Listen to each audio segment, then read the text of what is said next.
Well, I don't have good news, and I've thought about this a lot.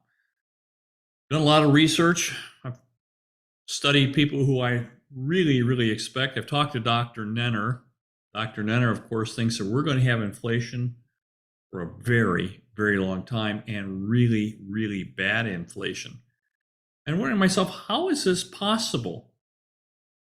We've been talking about transitory inflation. A couple, 2, 3, 4 years could really just destroy your portfolio and still be transitory if you look over a 40, 50-year time frame. That's not what we're talking about. We're talking about inflation that's going to be with us for a decade or so. That is really, really bad inflation and higher interest rates. Cost of funds is going to be very, very expensive. And then inflation is going to be with us. So how is this possible that this is going to happen? So let me go to my next slide. We're going to talk about this. Now, if you like our videos, please subscribe and give us a big thumbs up. You should really look at the video we just did the other day talking about abundance and restrictions of food, because that's part of the package that we're seeing here.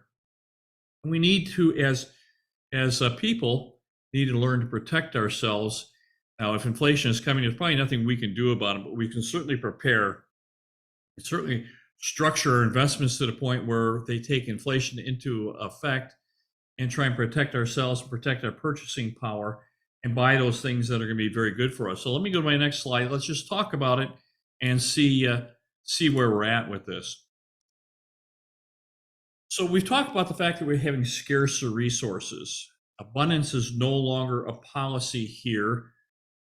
We used to, if we needed oil, we just drill for some more. If we needed more wheat, we just had the farmers would grow more wheat. We'd plant more corn and soybeans. The agriculture would explode.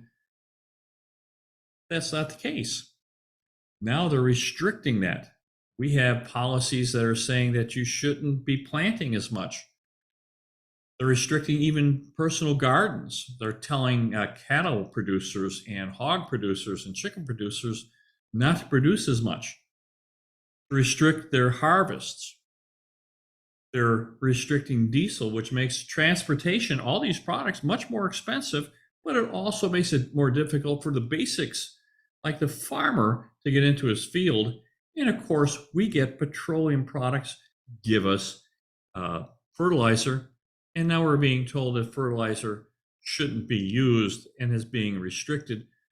So you have to know that yields are going to be smaller. When you have less yields, you have more expense, and that is just a scarcer. So no matter what currency you're buying it in, when you have less of something, it is going to cost you more money. We're also seeing, when we talk to money, we're seeing money being taken out of the system. Credit is certainly being restricted. Now, the Federal Reserve was really endorsed mortgage-backed securities. And of course, they're no longer purchasing mortgage-backed securities, which is causing mortgages to go up. And as part of their quantitative tightening. And of course, when it costs you more to produce a building, or it costs you more to buy a building, that's part of your expenses. And when you have expenses, that drives prices up, and that'll drive rents up right along with it. So if you think inflation is high now, here's the kicker. The US dollar is heading towards all-time highs, which means that we're exporting our inflation to other countries. So let me go to my next slide and let's just talk about that. So now the euro just went to par with the United States dollar. Now, as little as 6 months ago, it was 113. Now it's actually under a dollar. Dr. Nenner thinks it could go under 90 into the 80s, which means that if you're buying something in euros that's expressed in dollars, it costs you more. So if you have euros and you're buying a gallon of oil or a bucket of wheat, it's going to cost you 10 or 15% more just because your dollar, your euro, your lira, your mark is no longer as strong as it is the US dollar, because the US dollar is heading towards historical highs. And of course, this is bad for the world. So that is currency inflation coupled with scarcity inflation, coupled with restrictive financial inflation as well. So let me go to my next slide. What does this mean?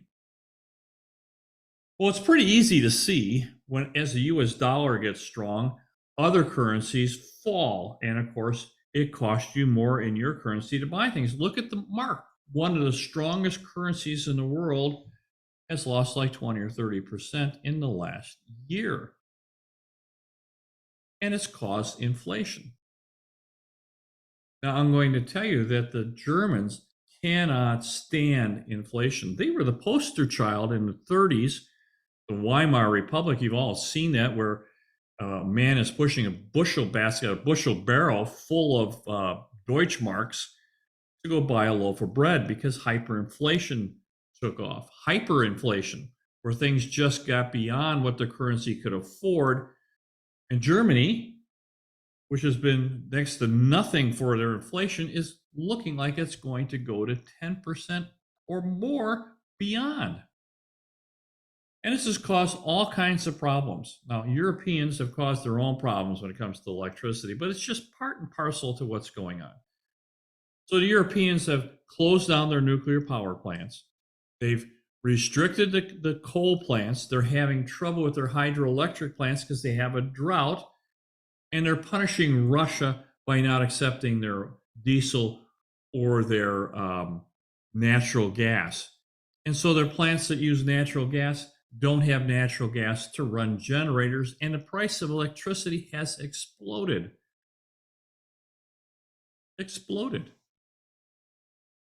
It's gone up so high that actually smelters, big manufacturing, big employers can't smelt because they can no longer afford the power to turn the furnaces on.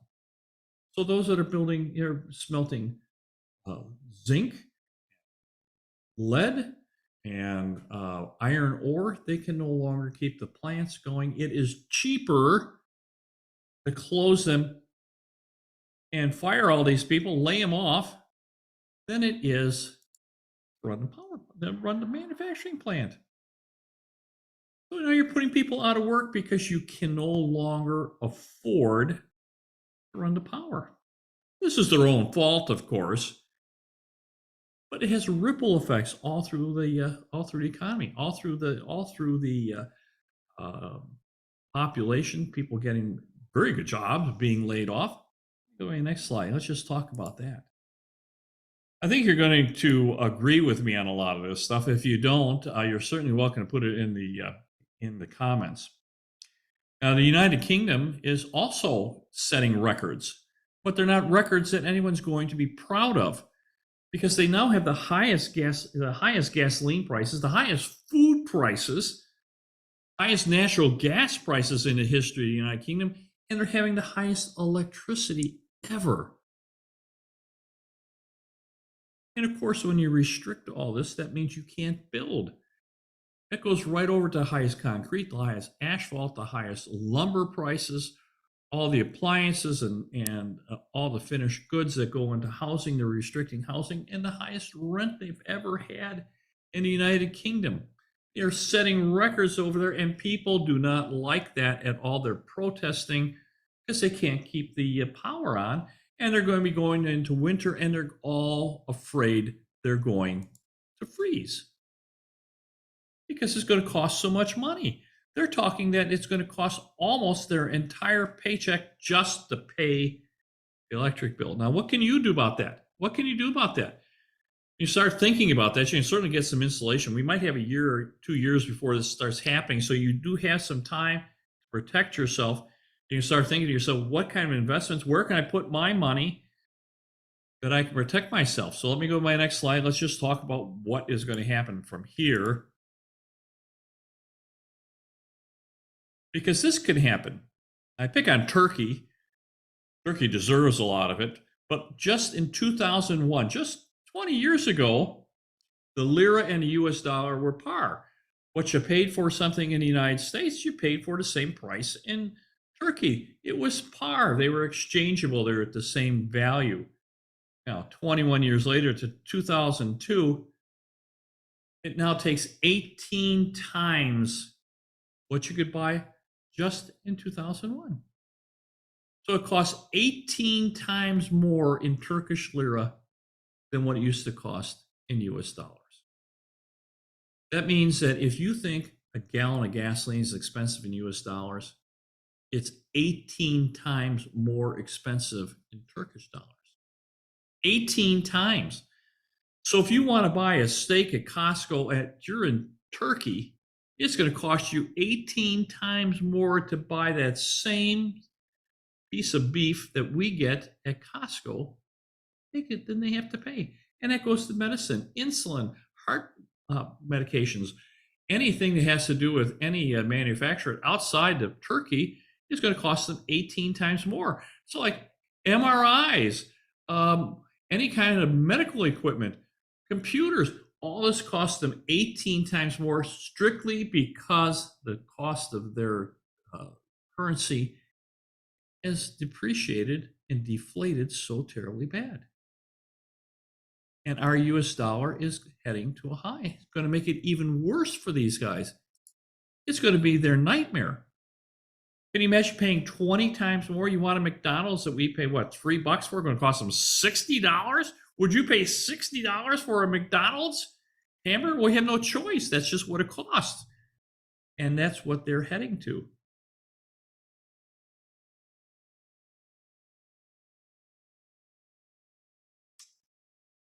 So, what does that mean for us? Well, right now we're heading toward a record. Now, Dr. Nenner thinks we could go to 113. We're at 108.10 now. It's 50% stronger than it was in 2008. 50%. So, things aren't anywhere near as bad. So, we're talking about our dollar that is so much stronger than it was just 14 years ago. Dr. Nenner thinks we're going to go even higher. We've been as high as 122, so it's not unprecedented. So we could literally even go even higher than that, and it would just cause just major problems across the globe. You know, that those poor Turkish, instead of being 18, could go to 25 times what it would cost us here. And of course, in Turkey, with our US dollar, we can go by there and buy things at like 10 cents on a dollar. You want to buy a house 10 cents on a dollar, Turkey's your place. You can do that. But just 14 years ago, our dollar was 72. Are we so naive to think that our dollar is never, ever going to cycle down? What if it goes to 72 again? What? What's going to happen if it goes down to below 72? What if it goes to 60, which would be half of what it was now, which means that everything that costs in the United States, it cost us would be double. You'd have 100% inflation. What would you think of that? What would you think of that? So if our dollar went in half, we'd be paying twice what we're paying on virtually everything we have. Just mull on that for just a second. And that is what we're looking at as the US dollar begins the process of cycling down, and it is a natural thing. It just is a natural process that the US dollar will peak and then it's going to start going down. And we've been exporting our inflation to other countries. They're going to be exporting their inflation to us. And inflation literally will explode. It will be totally out of our control. So if the US dollar drops, and it's going to drop, I don't think there's any concern about that. I think we'll be the reserve currency. I'm not talking about the fact that it's going to collapse. It's just going to cycle down. It's the natural process. And you literally could see inflation 20 to 25 to 30 to 35% inflation. And it would be totally, totally out of your question, out of your control. And this will be you. You'll be worried about how you're going to heat the house. You'll be worried about how you're going to keep the lights on. Just the lights on, not alone worried about paying the mortgage payment and feeding yourself. What if you need a new car, a new TV, new furniture? All this stuff is going to cost you money. Something made in Japan, expressed in Japanese yen, and your dollar is just dropped in half. Well, it's going to cost you twice as much. It's not going to be fun. What can you do about it? Well, you can talk to your financial advisor for one. Say, hey, look at, what can I do? There's lots of things you can do. On a practical note, you can start getting yourself a garden. You can start insulating your house. You can get high energy and high efficient appliances. You can get high efficient lighting. Same with anything that you use. Get a better car that gets a better fuel economy. Make sure that your job is in one of those industries that are very in demand, and that your work is essential. Make yourself, if you're working from home, maybe it's time to start showing up at the office. You start thinking of investing in inflation protected securities like tips. You can get inflation things like forest products and agricultural, of course. You can talk to your financial advisor on this. I am an expert in real estate. I'll tell you that what we do there. But talk to your financial advisor. Lots and lots of things that you can do. And you have some time to do this. You can also bring in extra food, gold, silver. Talk to your financial advisor. Make sure that this is going to work for you. These are good ideas. These are my ideas. You might want to talk to your Uncle Eddie. He might have a better idea. You go to my next slide. I'm at West USA. It's a billion-dollar firm here in Arizona. I'm an expert in real estate. If you need help, I'm more than happy to talk to you. You can reach me at michael@michaelbill.com. Now, in my field, if you are in Europe or in Asia and you want to get your money out of your area and maybe start bringing it to the United States for a safe haven, we're more than happy to help you with that. We have a very good program for that. We'll locate the properties for you and lease the properties and send you U.S. dollars anywhere in the world that you want. There, you have no restrictions as a foreigner to purchase U.S. properties. That's no problem. If you're an American citizen, I would highly suggest that you talk about Florida, Texas, and Arizona, where all the population going. This is where all the growth is at. Here in Maricopa County, we're probably one of the top markets, literally in the world. We have so much going on here. We have Californians are flooding our borders. So we get about 78,000 just in Californians moving here. So the growth is phenomenal. So if you're looking to get a single family home that for rental, great place for it. If you don't have a single family, you should buy one. You should do everything you possibly can to. Your first step for investment is going to be get a home of your own. I've been preaching that you need at least two rental properties just to protect your purchasing power. More, of course, if you possibly can. We have strategies called conversion strategies. We're teaching that, by the way. And that would be a really good thing for you. I will talk to you, your financial advisor. Please discuss this with your spouse. Please discuss this with your financial advisor. Let me know if you think this is even a possibility. Maybe I'm out in far left field and this isn't going to happen. I kind of think it is, and we're going to start tilting our investments that way. If I can help in any way, you know how to reach me. My best to you.